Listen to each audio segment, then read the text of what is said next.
Hello, welcome, and thank you for clicking on my video during this 3-day weekend. My goodness, that's fantastic. And yesterday we were getting into the bigger time frames. I wanted to go ahead and put out the shorter time frame video today. We already gave out the monthly expected moves, but in this video, we're going to give out the daily expected moves for Tuesday. We're going to give out the weekly expected moves for this week ahead. There's going to be a lot of stuff to pay attention to as we did see some confirmations to the downside. So we have a lot to get into. But first, to note off, we did give updated monthly expected moves and weekly expected moves will be posted to Patreon if you want to join. The link's down in the description.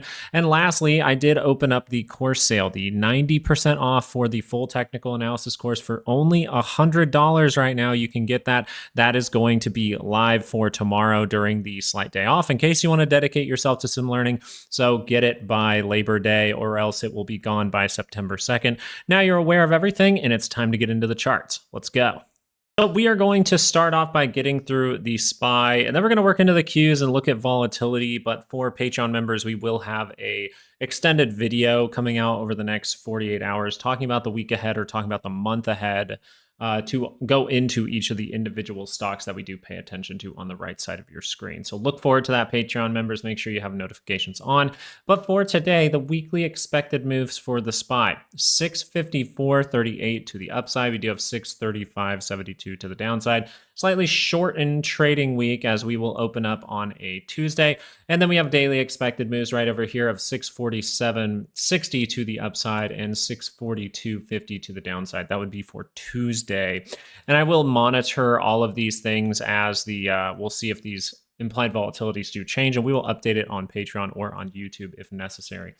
What do we really need to watch this week? Well, last week we were paying attention to the fact that a 2-hour divergence did confirm.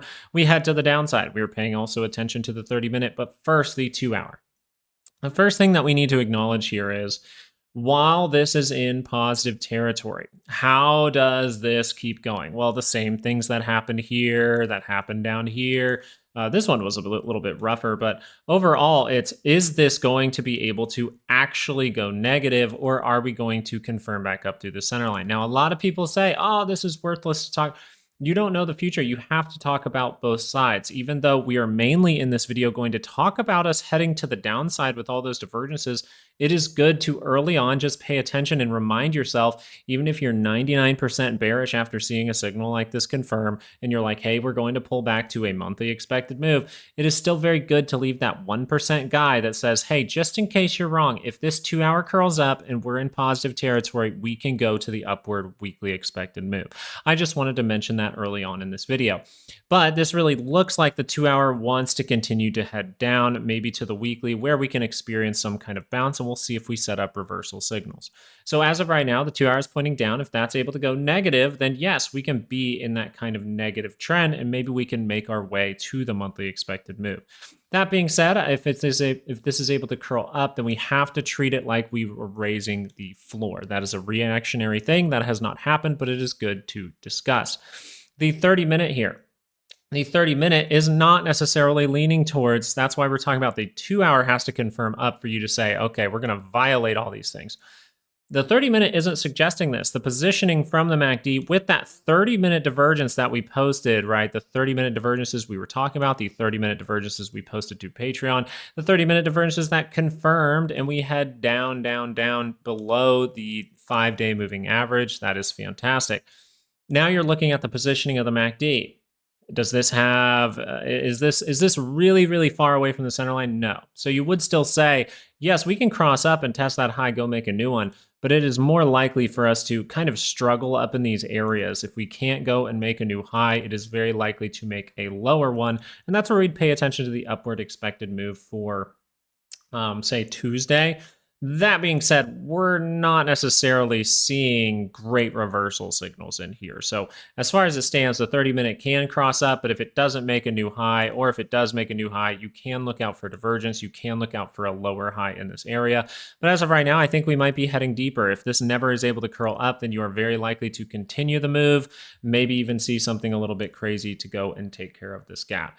The SPY overall here is suggesting, hey, we're in that middle area. We've broken down enough to where it makes sense that we could start to head down, but we have to just be careful during this shortened trading week. I don't think it's the biggest deal in the world. I think the confirmations are really, really good. I think that the positioning of the MACD, something we discuss in those courses down in the description, is low enough that if it would curl up, we would need to see kind of a squeeze-like moment so this could continue the run. So it is way more likely if this does curl up to maybe go to a daily expected move and then fail that overall move to actually head lower, maybe down to the weekly move by the end of the week. The Qs, I'm just reading off the weekly and daily expected moves on here so that if you didn't get them, you can get them in yellow, the monthly expected moves for the SPY and the Qs. You can pause and get those levels or just watch the previous video posted on this channel. 581.69 to the upside for the weekly expected move. We do have 559.11 to the downside. So you can see some key levels that this is kind of where the options data is ping-ponging you in between. But as of right now, you've confirmed the divergence. You have tried to confirm a lower high on the 2-hour chart, and you are overall confirming a lower high here. The 2-hour is closer to the center line, so this really looks like it wants to go negative, and that's where we would pay attention to what? That lower expected move. Now, critical for this week, a tricky thing that could happen is we make a double bottom or some kind of divergence down here. I will be watching that very carefully. I'm not necessarily leaning towards that happening, but I want to pay attention to that for you. And if that does shape up, we will pay attention to that very thoroughly. So the 2-hour as of right now is suggesting that downside is the opportunity, but the 30-minute is pretty low here. And even if it did get a reaction up, as far as Tuesday would go with the implied volatility, 573.73 to the upside, 567.07 to the downside. This is not necessarily looking like some kind of crazy move can have. It just looks like a MACD that's down below the center line. If it wants to continue with some kind of up, little flag, and then we head lower, that's perfectly fine. We would be looking for divergences or a higher low to turn around. Or if we don't see divergences or a higher low, then it's probably not turn around. We're heading lower. Okay, so that 2-hour can get going. But for now, we just want to be like, okay, what if this would curl up? Let's, even if we're 99% bearish, let's think of the bullish thing that we might need to react to. Hey, well, it looks like if this 30-minute curled up, we could head up to a price point of about 573.73. If we wanted to curl up on this MACD, that still would be pretty negative. So it is very likely to set up the lower high again for the 30-minute chart. You do have this wave of selling right in here. So it does not look the best for bulls. The only thing that can really help bulls out is you squeeze and make a new high. But with all the confirmations that we do have, everything here is leaning towards downside, downside, downside until we see the market prove that it can head back up in the upward direction. So right now, what stands is exactly what we talked about on the macro scale. There is nothing in the shorter timeframes right now that is suggesting that these things are going to fail. Everything in the shorter timeframes are saying, hey, we're right in that middle area. We can just keep dropping. I did want to mention that the IWM has these reversal signals as well. The indices here, I just wanted to go through a few of them. It's just you see the 2-hour divergences here for IWM. This is suggesting that IWM could get the pullback. IWM has daily divergence possibly here as well. So there's a lot of things as far as IWM goes that says weakness. The Qs say it, the SPY says it. And we can go over to DIA and you'll see a very similar thing again. You're seeing another case of daily divergence. So there is a slight chance that we go into an extremely volatile time, which I find kind of interesting because that really doesn't match up with what you would consider the cycles as of right now. You would say the cycles would say, you know, we are going to go into a weekly pullback and then we're going to be able to figure it out. We're going to be able to see a few more pushes higher into 2026. But I do just want to have that little bit of awareness that it can be uglier because of divergences like this. So we're just being aware. But the main point here is to show you the DIA has a weakness. The IWM has the weakness. The Qs have the weakness. The SPY have the weakness. And it's all at the same time. And then we can jump into what we really wanted to pay attention to in this video, which is the shorter time frames for volatility. We see that volatility is saying the same thing as all these indices. It is showing extreme weakness and momentum to the downside, which means that that can start to change and go, up all of a sudden. So as we go into the 2-hour chart for volatility and blow this up so you can actually see it, we'll notice that we're not even overbought. We'll notice that the 2-hour divergence that we were paying attention to, congratulations if you were watching it, and if you're a part of Patreon, because we were posting these things, here you go, 2-hour divergence right there, 2-hour divergence right here on the RSI at the same time. And I was able to, well, confirm back here. And as it confirmed, we notice, boom, we start to head to that upside, which ended up confirming the daily. It's kind of like a little domino effect here. But the 2-hour, as of right now, is positive. So what ruins this whole thing? What really ruins it? Well, if the 2-hour is able to cross down here, that's not necessarily a good thing. So that's kind of your 1% thing, right? If you're 99% bullish on VIX, well, if the 2-hour crosses down, you're kind of like, that's not the best sign, because the MACD is by the center line. It can go negative. I am not leaning towards that happening at all. That is not the most probable thing to happen here. The most probable thing to happen here is volatility was able to go up and up and up for a bit of time here, and now it needs to pull back and retest that 5 and come back into this great area where we saw this springboard kind of load up.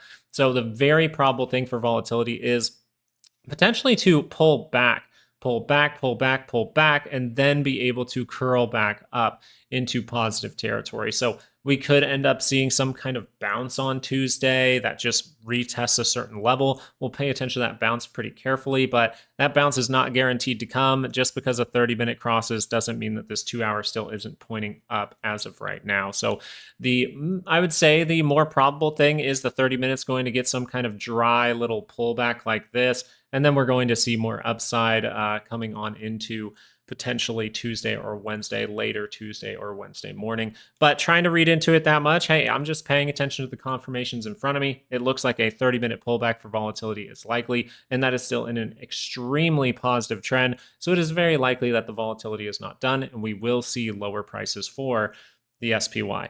So if we want to get into the main takeaway here is, if we go into that higher volatility, guys, you're going to need skills in order to really figure out which way this market's going. Really, when volatility is higher, that's when people make the most mistakes, in my opinion.